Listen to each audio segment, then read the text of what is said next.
وہ لوگ کہہ رہے ہیں کہ یہ جناب مناظرہ کرنے گیا ہے تو یہ گیا ہے، تو میں نے کہا بات وہی ہے، میرے حضور شیخ الاسلام والمسلمین علیہ رحمۃ الرحمن والرحیم خواجہ غریب نواز خواجہ قمر الدین سیالوی رحمۃ اللہ علیہ جب بھی رافضیوں کے ساتھ لپڑا ہوتا نا تو آپ نجدیوں کے ایک مولوی تھے، مولوی اللہ یار، ان کو مناظرے کے لیے بلا لیتے. تو حضور شیخ الاسلام رحمۃ اللہ علیہ سے انہوں نے پوچھا جی کہ میں نجدی ہوں، رافضیوں سے آپ کا پنگا ہوتا ہے تو آپ مجھے بلا لیتے ہیں، آپ کے مریدوں میں شیخ الحدیث مولانا اشرف سیالوی صاحب جیسے لوگ موجود ہیں. تو حضور شیخ الاسلام رحمۃ اللہ علیہ فرمایا سوراں دا شکار کرنا ہوئے تو کتے کام دینے.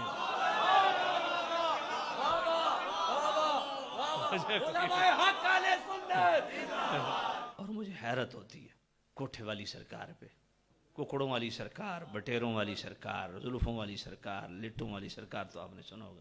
یہ کوٹھے والی سرکار ہم نے پہلی دفعہ سنی. اور کوٹھے کا تعارف کوئی اتنا اچھا نہیں ہوتا.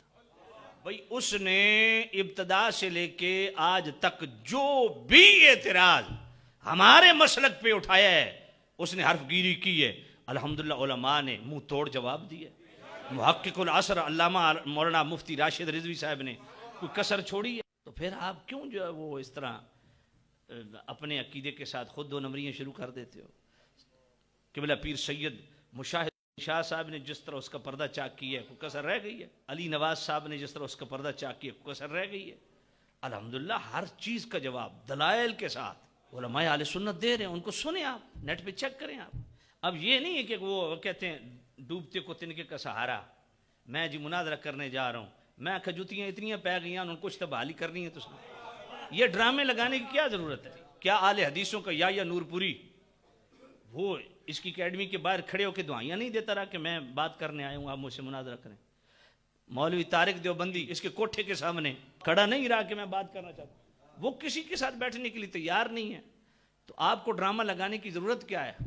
اور وہ عامر لیاقت کی روح لوٹ آئی ہے، وہ ربانی جو ہے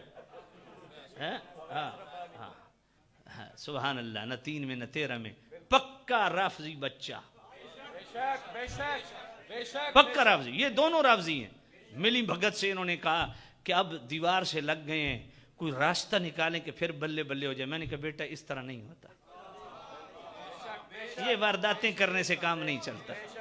جواب وہ ہوتا ہے جو مفتی راشد صاحب دے رہے، مقابلہ وہ ہوتا ہے جو اور قبلہ سید مشاہد حسین شاہ صاحب فرما رہے ہیں، اس کو کہتے ہیں جواب. اس نے نبیوں کی توہین کی، تیرے سر میں جوں تک نہیں رینگی. اس نے صحابہ پہ بکواس کیے، تیری کیوں نہیں اخلاقی جرت ہوئی کہ جب یہ حضرت امیر معاویہ پہ صبح و شام بھونک رہا تھا اس وقت تو میدان میں آتا؟ کیونکہ تم دونوں اس حمام میں ننگے ہو. صبح و شام وہ بکواس کر رہا ہے صحابہ پہ، تمہارے جسم پہ جناب والا کوئی فرق نہیں پڑا. تمہیں کوئی ولی اس نے نہیں چھوڑا، کوئی صحابی نہیں چھوڑا، نبیوں پہ اس نے بکواس کی، ایک جملہ بھی تم نے نہیں بولا. اچانک تمہیں کیسے یاد آ گیا ہے؟ یہ ہمارے سنیوں کے ترجمان اور نمائندہ نہیں ہے، میں واضح لفظوں میں کہہ رہا ہوں، بالکل کلیئر کٹ کہہ رہا ہوں، یہ سنیوں کے ترجمان نہیں ہے، یہ رافضیوں کے مورے ہیں، جب چاہتے ہیں وہ ان کو استعمال کرتے ہیں. اہل سنت کا ترجمان اشرف ترجمان ہے مولانا الیاس قادری، اہل سنت کے ترجمان ہیں حضور قبلہ سید مظفر صاحب، حضرت قبلہ پیر سید ذوالفقار شاہ صاحب، حضرت قبلہ پیر سید مشاہد حسین شاہ صاحب، حضرت قبلہ پیر سید عمر مزمل کاظمی صاحب. میں آپ کو پترو ساڑھے نال پڑ رکھو، سید ہے نہیں ساڑھے کھاتے تو ہاڑے کھاتے تو ٹھلو ہے. یہ مناظرہ بالجبر ہے. ہم نے زنا بالجبر سنا تھا، یہ مناظرہ بالجبر پہلی دفعہ سنا ہے. اور زنا بالجبر میں پھر بھی زبردستی انوالمنٹ تو ہو ہی جاتی ہے نا، کر لیا جاتا ہے. یہ تو وہ بھی نہیں ہوا تو جشن کس بات کے؟